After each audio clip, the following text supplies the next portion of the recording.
Revelation chapter 8, verse 12, the exposition of the entire Bible by John Gill. Scripture quote, "And the fourth angel sounded," unquote. John Gill quote, "his trumpet." Some think this refers to the Eutychian heresy, which confronted the two natures of Christ and of two made one mixed nature, neither human nor divine, and brought great darkness upon the doctrine of Christ's person, the Son of Righteousness, into the church, signified by the moon, and among the ministers of the word, and the stars. Others are of the opinion that this darkness which preceded the rise of the papacy and induced it is here intended, unquote. Scripture quote, "And the third part of the sun was smitten, and the third part of the moon, and the third part of the stars, so as the third part of them was darkened, and the day shone not for a third part of it, and the night likewise." When the doctrine concerning the persons and offices of Christ, who is the sun and light of the world, was obscured by heresies, and the doctrines of the church, which, like the moon, has all its light, beauty, and order from Christ, was sadly defaced by the introduction of Jewish and paganist rites and ceremonies, and the ministers, the stars, were drawn by the tail of the dragon on and cast to the earth, became corrupt in their principles and carnal and sensual in their lives, so that it was a time of great darkness and gloominess, night and day. But rather this trumpet had respect to the darkness and ignorancy, which from the above barbaric nations, the Goths, Huns, Vandals, and Heruli, spread and throughout the empire. For from this time there was a visible decline, as of evangelical light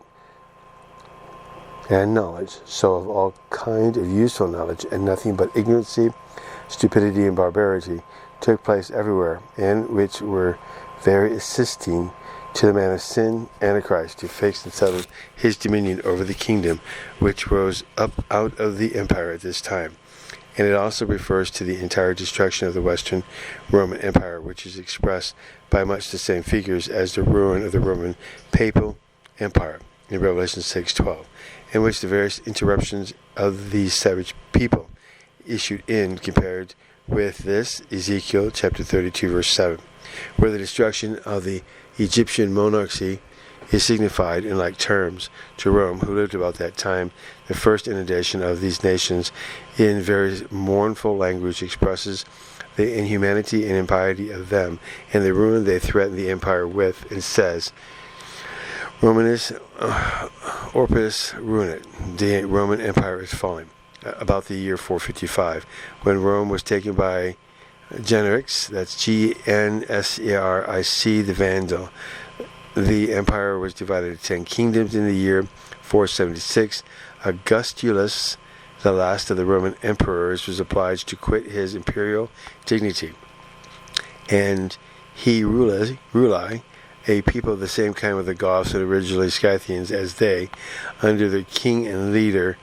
Odoacer, seized on Italy, took Rome, killed Orestes and his brother Paul, and deposed Augustulus, the last of the Roman empires, and banished him into Campania, Campania, and so the Western Empire ceased. Odoacer, taking upon him the title of the King of Italy, and translated the seat of the empire from Rome to Ravenna, and then might the sun be truly said to be smitten. But still, though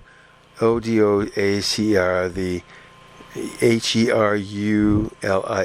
reigned in Italy, the Roman form of government was not altered. The consulship and the Senate still continued as they did also under Theodoric the Goth, his successor. But when Italy was recovered by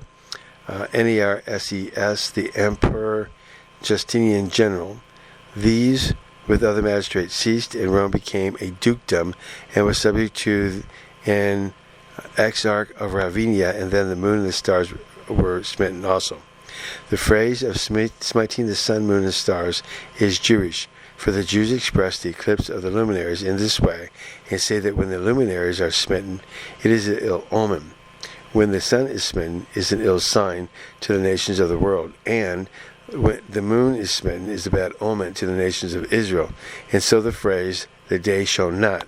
is also Jewish. It is said of sub-rabbinians that they sat and studied in the law until the day shone, and when the day shone, they rose up and went on their way. End of Revelation chapter 8, verse 12.